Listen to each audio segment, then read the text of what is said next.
नमस्कार, आप देख रहे हैं आवाज टीवी 3 इंडिया न्यूज, जहां हम आपको देश प्रदेश की खबरों से रूबरू कराते हैं। चलिए इसी के साथ आगे बढ़ेंगे और देखेंगे आज की इस बड़ी खबर में क्या कुछ है खास। हमारे पूजनीय अंबेडकर जी, जिन्होंने इस देश को, इस देश की गरीब जनता को, इस देश के ST/SC को एक विशेष अधिकार दिए, आप सबको, हम सबको इस काबिल बनाया।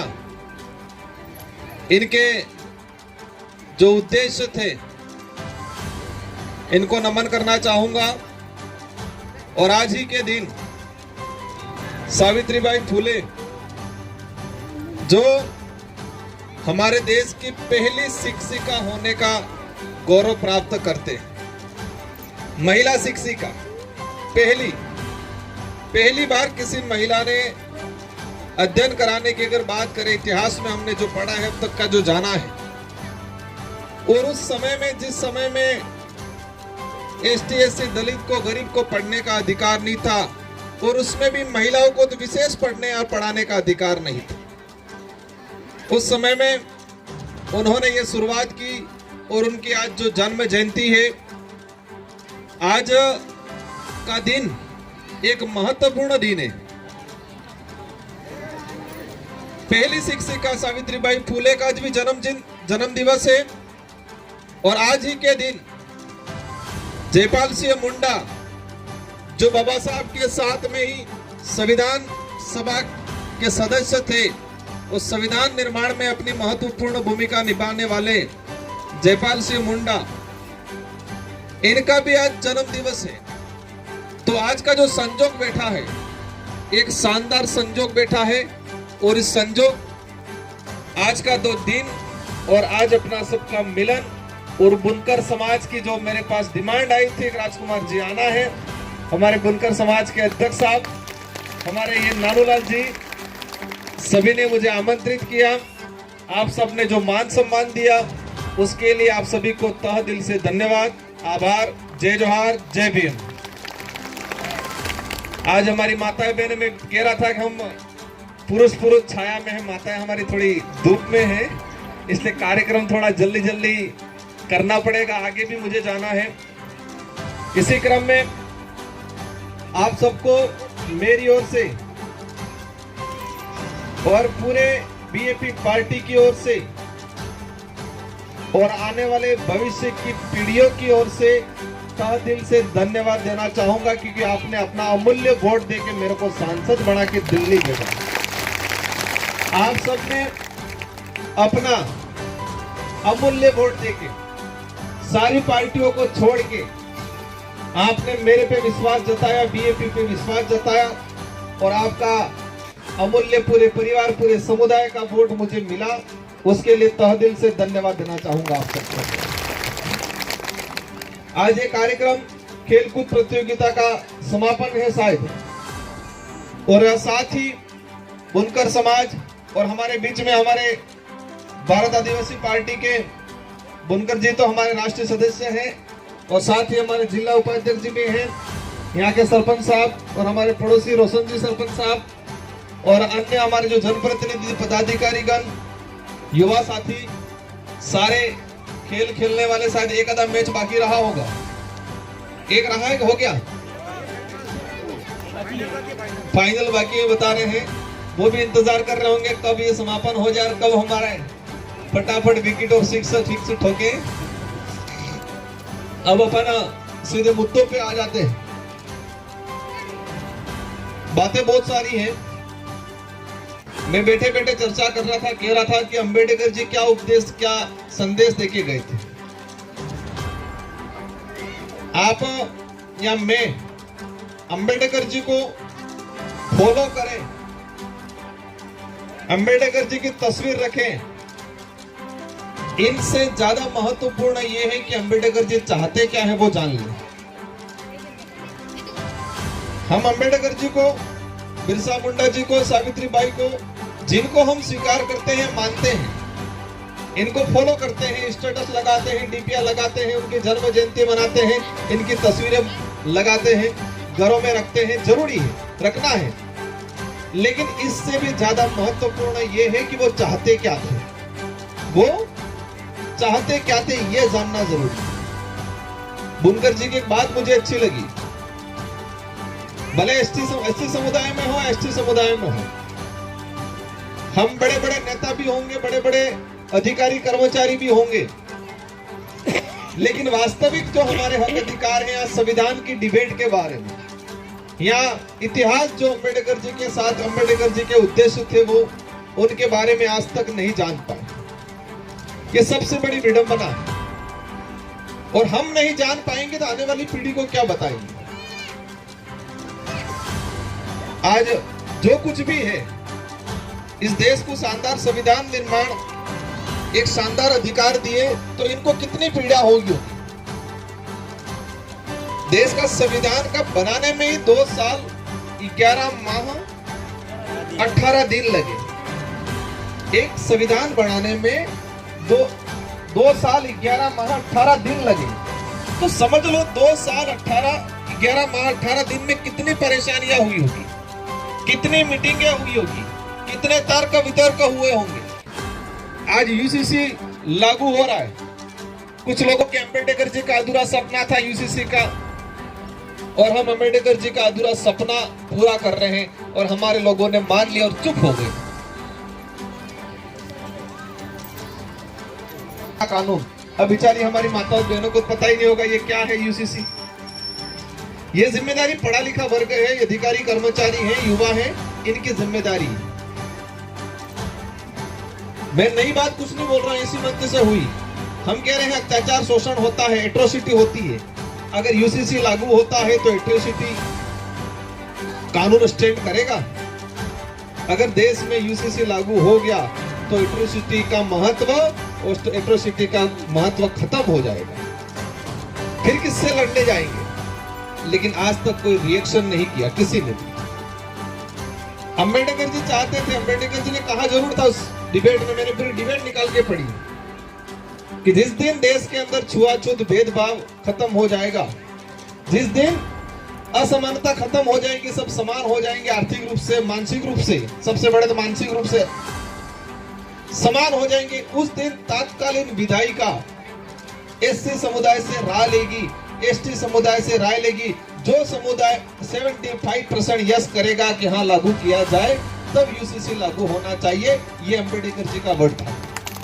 लेकिन हमने, किसी ने कह दिया अंबेडकर जी का अधूरा सपना पूरा करना चाह रहे हैं। यार अंबेडकर जी का सपना ही नहीं था वो तो ऐसी अनेक बातें हैं। फिर कभी दोबारा मिलेंगे और चर्चा करेंगे। आज मेरे सामने जो ज्ञापन हमारे रिटायर्ड सेवानिवृत्त डीओ साहब ने जो रखा है, समस्या भारी है, समस्या सबकी है इस देश के अंदर। मैं जहां तक समझता हूं कि इस देश में प्रत्येक वर्ग, भले वो किसी भी वर्ग का व्यक्ति हो, जो गरीब तबके का है, उस सबकी समस्या है। लेकिन समस्या सबसे बड़ी ये है कि हमको आपस में बांट रखा है, लड़ाई झगड़ा करवा रखा है।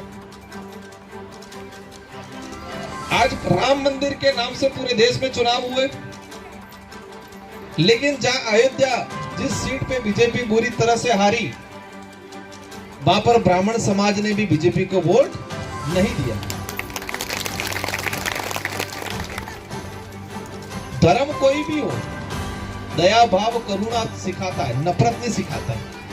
इंसान से इंसान को नफरत कराने का, सिखाने का जो काम करता है, वो धर्म नहीं है, वो धंधा है। और वो धंधा देश में जोरदार तरीके से चल रहा है और उसके शिकार आप और हम सब हो रहे कि नहीं हो रहे।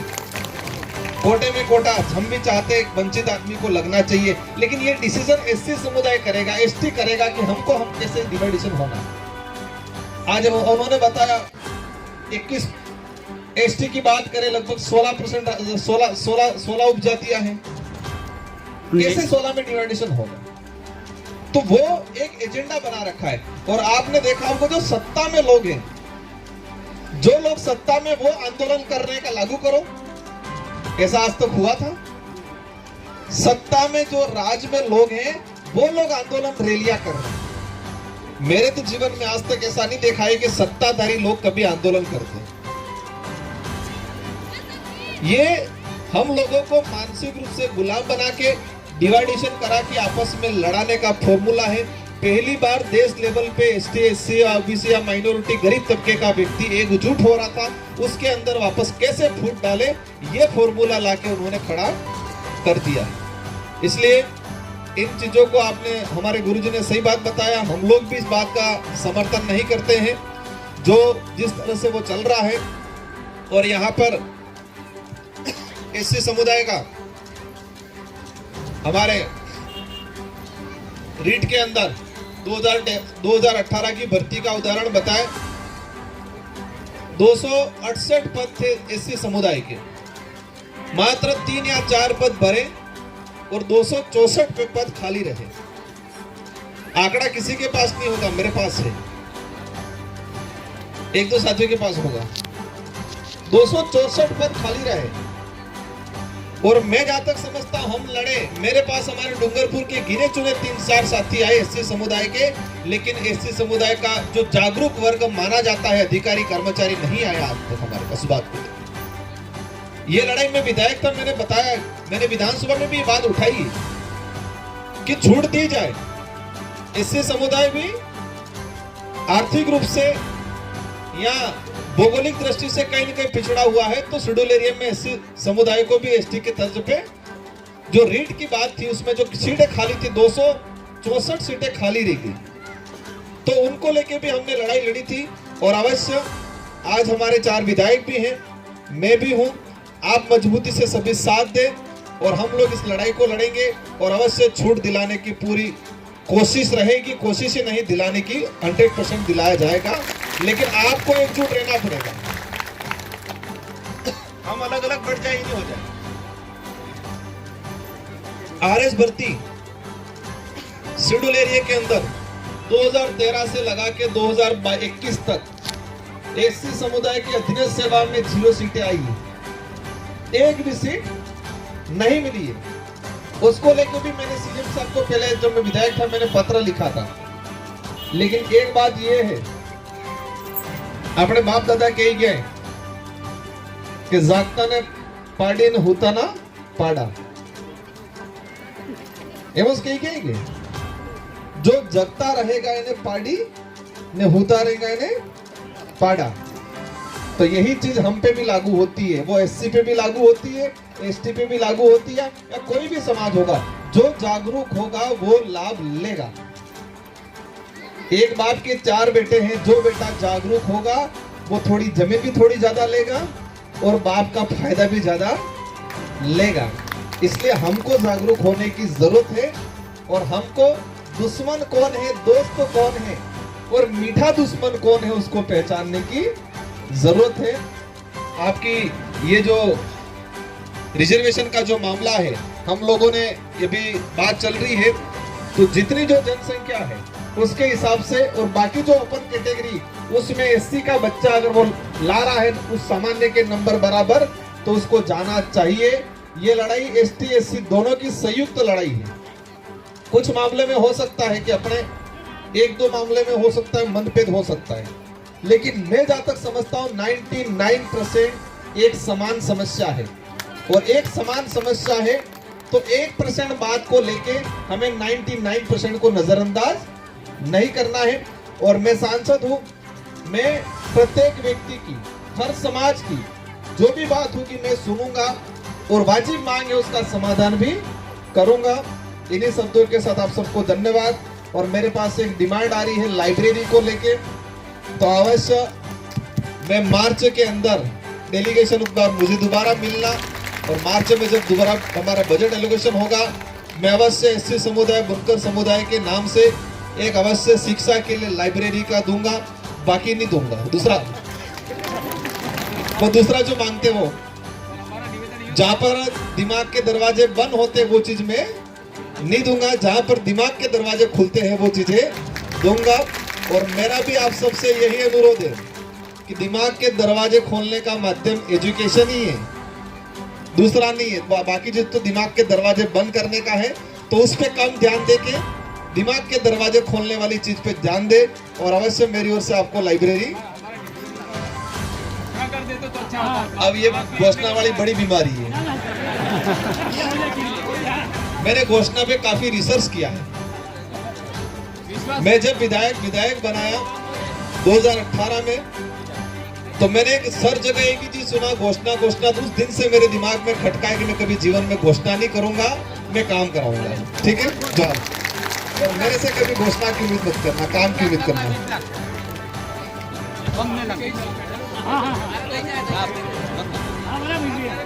हेलो, हाँ, समय देखते हुए वॉलीबॉल और क्रिकेट की कुल 42 टीमें भाग लिया।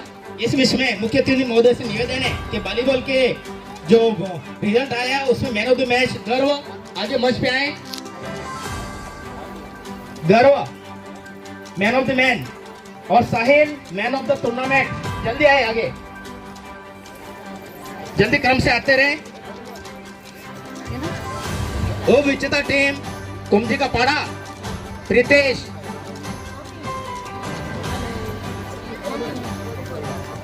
इनका फोटो लगा। वो विजेता कुमजी का पाड़ा प्रीतेश और साहिल कुमजी का पाड़ा टीम आगे आ जाए सभी। हो गया, दूसरा बाकी है सर, अभी प्रयास चल रहा है क्रिकेट का। सभी आ जाए क्रम से। तो अभी हमने आपको इस बड़ी खबर से रूबरू कराया, ऐसी ही और तमाम बड़ी खबरों से हम आपको रूबरू कराएंगे। ऐसे ही तमाम खबरें हम आप तक पहुंचाएंगे। बस आप हमारे साथ बने रहिए और देखते रहिए आवाज TV3 इंडिया न्यूज, और हमारे चैनल को लाइक, सब्सक्राइब और शेयर जरूर करें।